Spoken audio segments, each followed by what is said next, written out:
Saca esa inmundicia de mi lobby antes de que llame a la perrera. Aquí hospedamos a la realeza, no a ratas de alcantarilla con crías lloronas. El grito de Bruno, el jefe de seguridad del Hotel Imperial, resonó como un disparo en el vestíbulo de mármol y oro, silenciando el piano de cola y las conversaciones de los huéspedes millonarios. Bruno, un hombre de cuello grueso y uniforme que le quedaba demasiado ajustado por el exceso de esteroides, agarró el brazo de Isabela con una fuerza innecesaria, clavándole los dedos en la carne. Isabela, empapada hasta los huesos por una tormenta repentina, con el maquillaje corrido y un vestido de diseñador que ahora parecía un trapo sucio por el barro de la carretera, apenas podía mantenerse en pie. En sus brazos, envuelto en una chaqueta de traje que le quedaba enorme, su hijo de 6 meses, Lucas, lloraba con un llanto agudo y desesperado de hambre y frío. «Por favor», suplicó Isabela, tiritando, intentando proteger la cabeza del bebé. «No soy una mendiga. Tuve un accidente.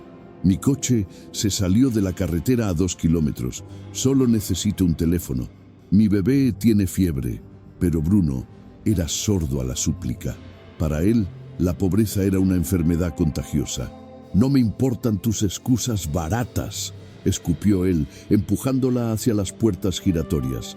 «Vete a un refugio público. Si vuelves a pisar esta alfombra persa, te juro que te saco a rastras por el asfalto». Los huéspedes, gente con relojes que costaban más que una casa, miraban con desdén, algunos incluso cubriéndose la nariz, juzgando el libro por su portada destrozada.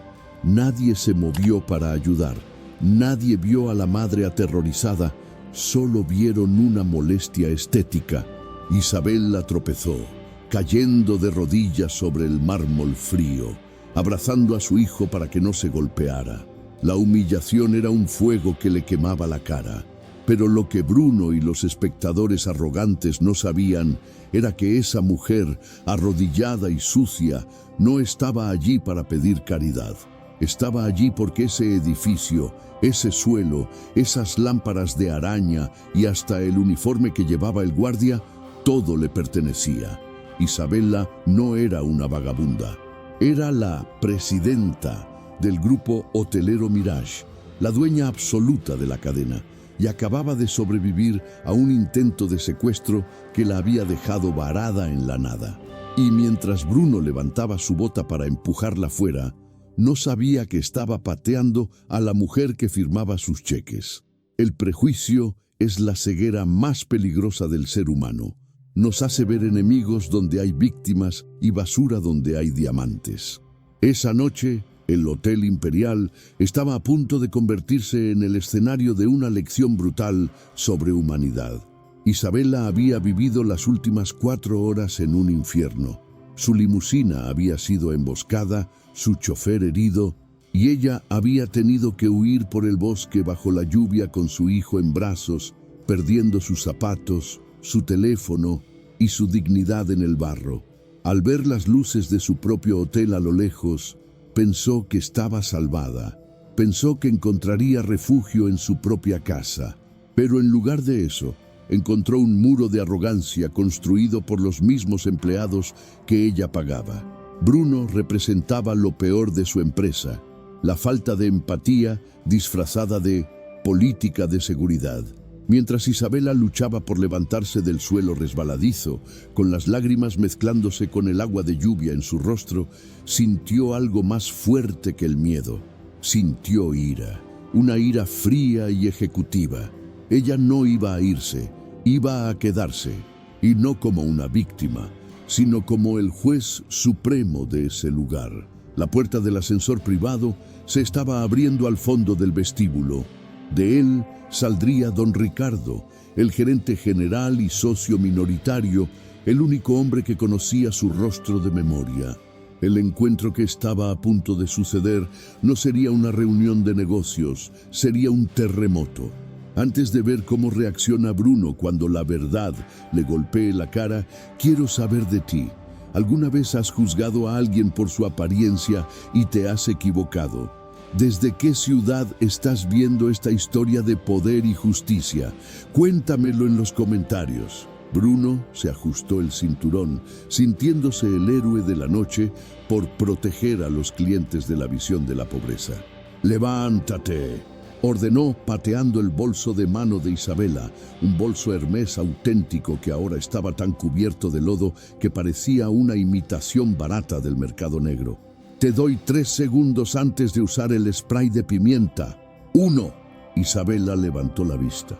Sus ojos verdes, normalmente serenos y calculadores, ahora brillaban con una intensidad feroz. Si tocas a mi hijo con ese spray, te aseguro que pasarás el resto de tu vida en una celda tan pequeña que tendrás que dormir de pie, dijo ella. Su voz, aunque ronca por el frío, tenía el timbre inconfundible del mando. Bruno se echó a reír, una risa fea y burlona, que fue secundada por una pareja de recién casados que bebía champán cerca de la entrada. ¡Uy, qué miedo! La vagabunda me amenaza. ¿Con qué? ¿Con tu sindicato de pordioseros? Con la ley, respondió Isabela poniéndose de pie con dificultad, sus pies descalzos y sangrantes manchando el suelo blanco. Necesito hablar con Ricardo Montemayor, ahora mismo. La mención del nombre del gerente general hizo que Bruno parpadeara por un segundo, pero rápidamente recuperó su escepticismo. ¿Conoces el nombre del dueño? Vaya, sabes leer carteles. ¡Felicidades! Pero el señor Montemayor no baja a hablar con basura. Él está en la suite presidencial, cenando con gente importante, gente que se ducha. Bruno hizo una señal a otro guardia, un joven novato que parecía dudar. «Ayúdame a sacarla, Martínez. Agárrala del otro brazo». El joven guardia se acercó murmurando un «Lo siento, señora», y tomó el brazo de Isabela con suavidad. «Por favor, salga, no queremos lastimarla», susurró el chico. Isabela lo miró. «Tú tienes corazón, muchacho. Recuérdalo, te servirá mañana». Pero Bruno no tenía paciencia para momentos tiernos. Empujó a Isabela con violencia hacia la puerta giratoria. El movimiento brusco hizo que el bebé, Lucas, se despertara del todo y soltara un alarido que resonó hasta los techos abovedados. El llanto del bebé fue la gota que colmó el vaso para la clientela elitista. Una mujer con un abrigo de pieles se levantó de su sillón.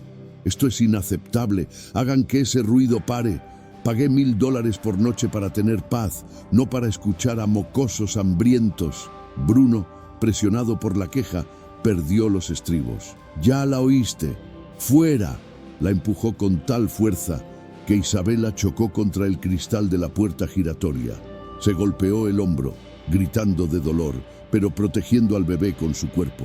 Se deslizó hasta el suelo, acorralada entre el cristal y la furia del guardia. Parecía el final. Iba a ser expulsada a la tormenta, herida y sola. Pero entonces un sonido diferente cortó el ambiente. No era un grito, ni un llanto. Era el sonido metálico y urgente de las puertas del ascensor principal, abriéndose de golpe en el extremo opuesto del lobby. Y luego, unos pasos rápidos, tacones de hombre golpeando el mármol con urgencia. ¿Qué demonios está pasando aquí? La voz era potente, cultivada, acostumbrada a dar discursos. Bruno se giró con una sonrisa servil apareciendo instantáneamente en su rostro sudoroso.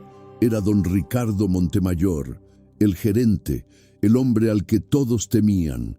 Ricardo venía caminando rápido, con el ceño fruncido, molesto por el alboroto que interrumpía su cena. «Señor Montemayor», exclamó Bruno cuadrándose.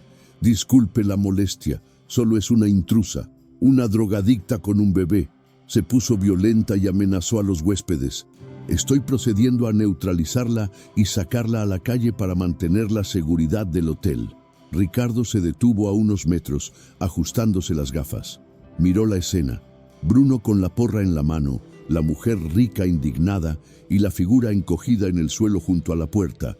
Ricardo suspiró cansado. «Sácala rápido, Bruno, pero sin violencia. No quiero demandas».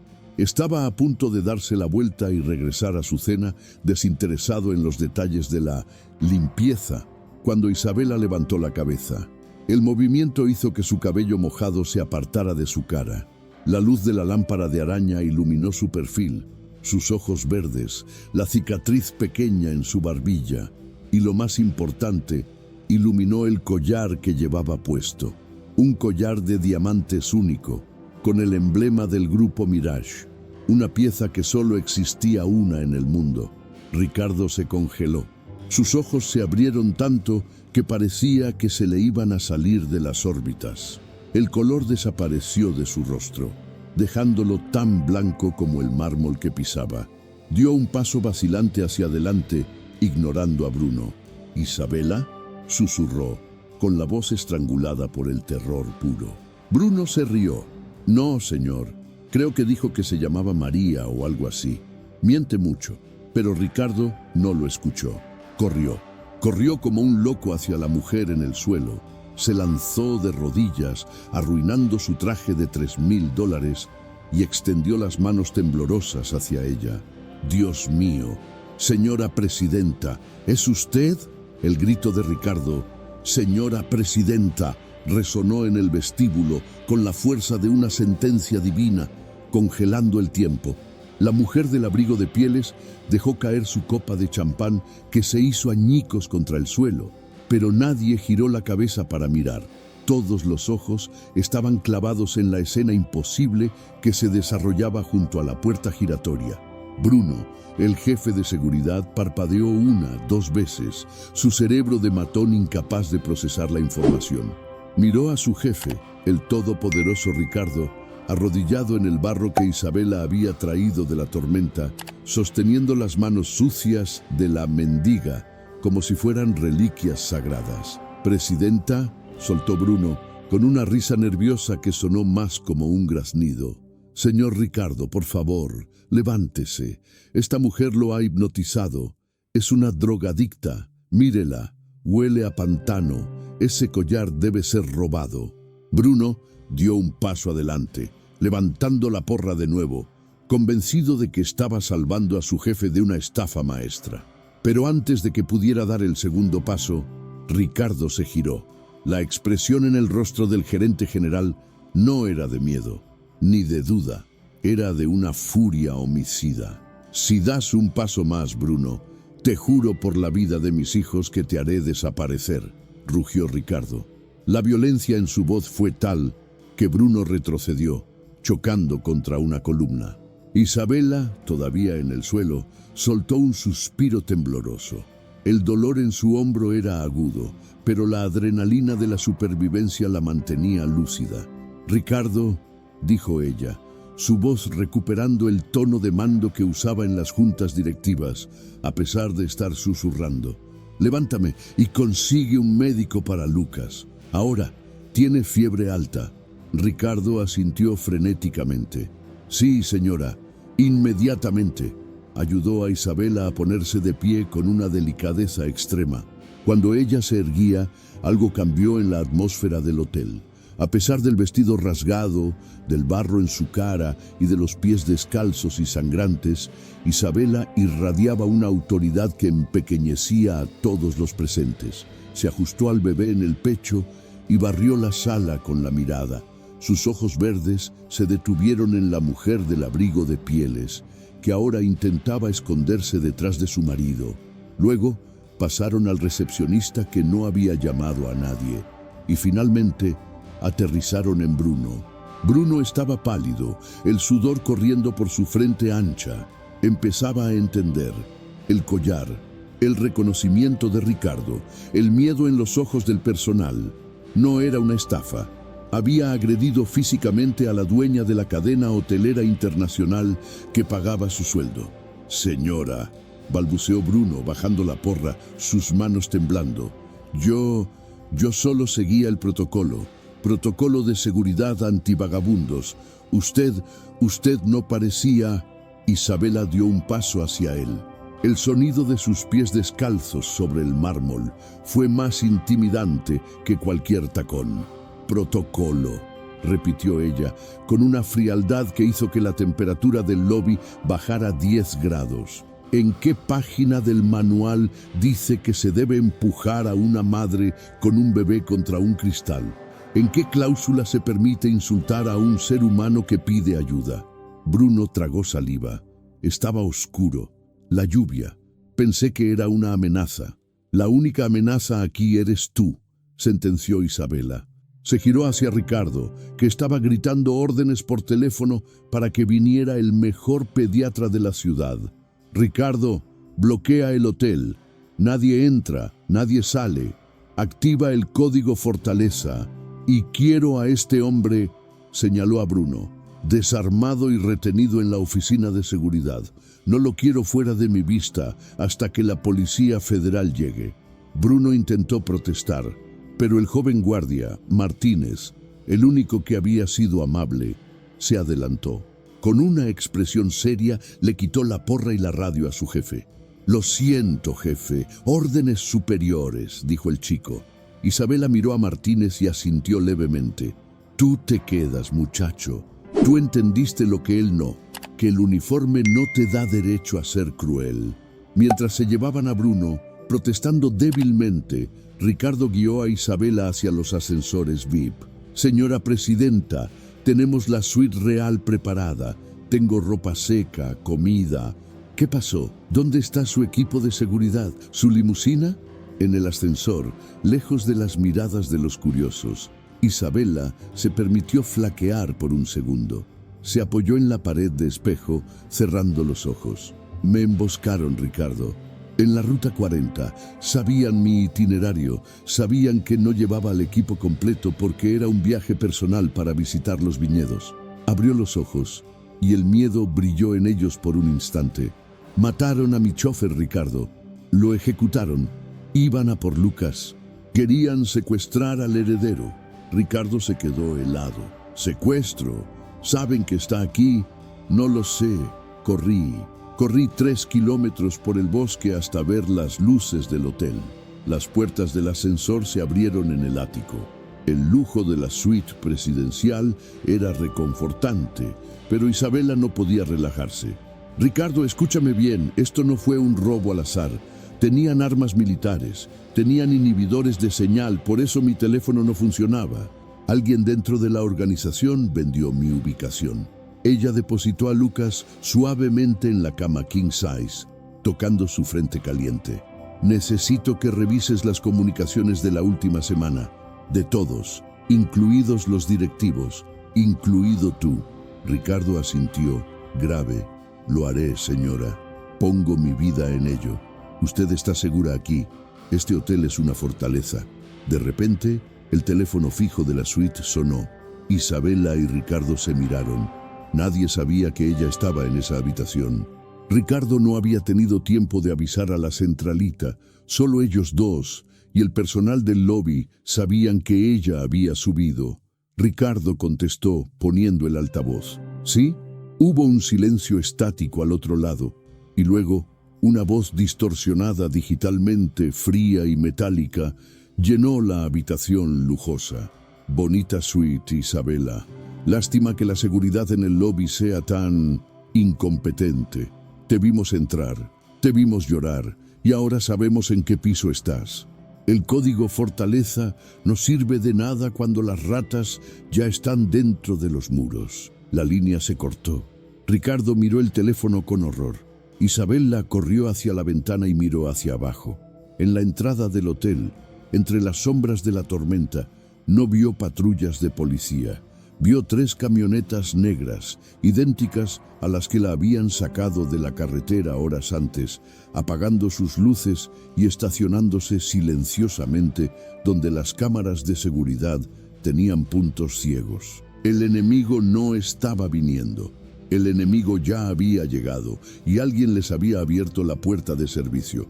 La oscuridad no fue gradual, fue absoluta. Un segundo después de que Isabela viera las camionetas abajo, la electricidad de la suite presidencial se cortó, sumiendo el ático en una negrura densa, rota solo por los relámpagos de la tormenta. Ricardo, el gerente, tropezó en la oscuridad, buscando su arma personal en el cajón de la mesita de noche. Pero la puerta principal de la suite voló en pedazos antes de que pudiera dar 2 pasos. El estruendo de la carga explosiva dejó los oídos de Isabela zumbando. 3 figuras tácticas, equipadas con visores nocturnos y armas silenciadas, irrumpieron en la habitación como sombras letales. Ricardo intentó interponerse, gritando una orden inútil, pero un culatazo seco en la sien lo envió al suelo, inconsciente. Isabela no gritó. El instinto maternal había suprimido su miedo, dejando solo una claridad fría y calculadora. Había escondido a Lucas en el único lugar seguro de la suite, la caja fuerte biométrica del vestidor, un espacio blindado con ventilación propia diseñado para joyas, pero que ahora resguardaba su tesoro más grande. Ella se quedó de pie en medio del salón, iluminada por los destellos de los truenos, desarmada pero desafiante. El líder de los mercenarios se quitó el visor nocturno y encendió una linterna, apuntándola directamente a los ojos de ella. «Señora Presidenta», dijo una voz con acento extranjero, «nos ha hecho correr mucho. ¿Dónde está el paquete? ¿Dónde está el niño?» «Está lejos», mintió Isabela, manteniendo la voz firme a pesar de que sus rodillas temblaban. «Lo bajé por el conducto de lavandería hace 10 minutos. Seguridad ya lo tiene». El mercenario se rió. «Miente. Usted acaba de subir y sabemos que su seguridad es un chiste. Hablando de seguridad...» El líder hizo una señal hacia la puerta destrozada. Entró una 4ª persona. No llevaba equipo táctico, llevaba un traje de hotel arrugado. Era Bruno, el jefe de seguridad que la había humillado en el lobby. Isabela sintió un escalofrío. «¿Tú?», susurró. «¿Tú eres el traidor?». Bruno tenía las manos levantadas, con una expresión de terror absoluto. Detrás de él, empujándolo con el cañón de un fusil, venía otro mercenario. «¡No! Yo no sabía nada», lloriqueaba Bruno. «Me encontraron en la escalera. Solo subía para pedir perdón. ¡Lo juro!». El líder mercenario golpeó a Bruno en la espalda, tirándolo al suelo junto a Isabela. «Este idiota nos vio en los monitores y trató de llamar a la policía local en lugar de aceptar nuestro soborno. Inútil, pero leal a su sueldo, supongo». El mercenario apuntó a la cabeza de Bruno. «Dinos dónde está el niño, Isabela, o tu empleado muere. Sé que no te cae bien, pero ¿quieres su sangre en tu alfombra?». El tiempo se detuvo. Bruno miró a Isabela desde el suelo. En sus ojos ya no había arrogancia ni desprecio por la mendiga. Había una súplica desesperada de un hombre que sabía que iba a morir. Isabela miró al hombre que la había empujado contra el cristal, que la había llamado basura. Podía dejarlo morir, nadie la culparía, pero Isabela no era una asesina y era la dueña de ese hotel. Todos bajo ese techo, incluso los idiotas, eran su responsabilidad. «No lo toques», dijo Isabela. «El niño está en la caja fuerte del vestidor». El líder sonrió. «Gracias. Ábrela». Agarró a Isabela del brazo y la arrastró hacia el vestidor. Bruno se quedó en el suelo jadeando. Vio el arma del mercenario que lo vigilaba distraerse un segundo hacia el vestidor. Bruno era un matón, un hombre cruel y prejuicioso, pero también era un ex luchador callejero que había sobrevivido en los barrios bajos antes de conseguir el uniforme. El miedo se convirtió en adrenalina. En un movimiento explosivo, Bruno se lanzó contra las piernas del mercenario que lo custodiaba, derribándolo. El arma se disparó al techo. El caos se desató. «Martínez, ahora», gritó Bruno con todas sus fuerzas. Desde el pasillo, donde se había escondido tras seguir a Bruno, el joven guardia novato, Martínez, irrumpió con el arma de servicio desenfundada. No era un equipo táctico, pero el factor sorpresa fue suficiente. Martínez disparó 2 veces, hiriendo al mercenario de la puerta. Dentro del vestidor, el líder se distrajo por el tiroteo. Isabela aprovechó el segundo. Agarró un frasco de perfume pesado de la estantería y lo estrelló con una fuerza salvaje contra la cara del secuestrador. El hombre gritó, soltándola, cegado por el vidrio y el líquido. Isabella corrió hacia la caja fuerte, no para abrirla, sino para bloquear el teclado numérico, activando la alarma silenciosa de pánico nivel 5 que alertaba directamente a las fuerzas especiales federales. Bruno, sangrando por la nariz, entró al vestidor y se lanzó sobre el líder ciego, usando su peso y su fuerza bruta para inmovilizarlo. Fue una pelea sucia, brutal, de puños y dientes. Martínez mantenía a raya a los otros en el pasillo. Por primera vez en su vida, Bruno estaba usando su violencia para proteger, no para oprimir. 10 minutos después, el sonido de los helicópteros federales llenó el cielo. Los mercenarios, viéndose superados y con su líder inconsciente por una llave de estrangulamiento de Bruno, se rindieron. Cuando la policía aseguró el perímetro y las luces volvieron a encenderse, la suite presidencial parecía un campo de batalla. Ricardo estaba siendo atendido por paramédico. Isabella estaba sentada en el suelo del vestidor, con Lucas en brazos, sano y salvo, llorando suavemente. En la puerta del vestidor, Bruno estaba sentado, con un ojo morado y el uniforme desgarrado, respirando con dificultad. Isabella se levantó acunando a su hijo y caminó hacia él. Bruno intentó ponerse de pie, pero ella le hizo un gesto para que se quedara quieto. ¿Por qué?, preguntó ella. Podías haber huido. Me odiabas. Bruno escupió sangre en un pañuelo. Usted es la dueña, señora. Y nadie entra en mi hotel a amenazar a una madre, aunque la madre me caiga mal. Hizo una pausa mirando sus botas. Y quería recuperar mi trabajo. La semana siguiente, el Hotel Imperial reabrió sus puertas. Hubo cambios drásticos. El joven Martínez fue ascendido a jefe de seguridad con un aumento de sueldo sustancial y una beca para estudiar gestión de riesgos. Ricardo, recuperado del golpe, implementó una nueva política de hospitalidad humanitaria, donde cualquier persona que llegara en situación de emergencia debía ser atendida primero y preguntada después. ¿Y Bruno? Isabella lo citó en su oficina temporal en el hotel.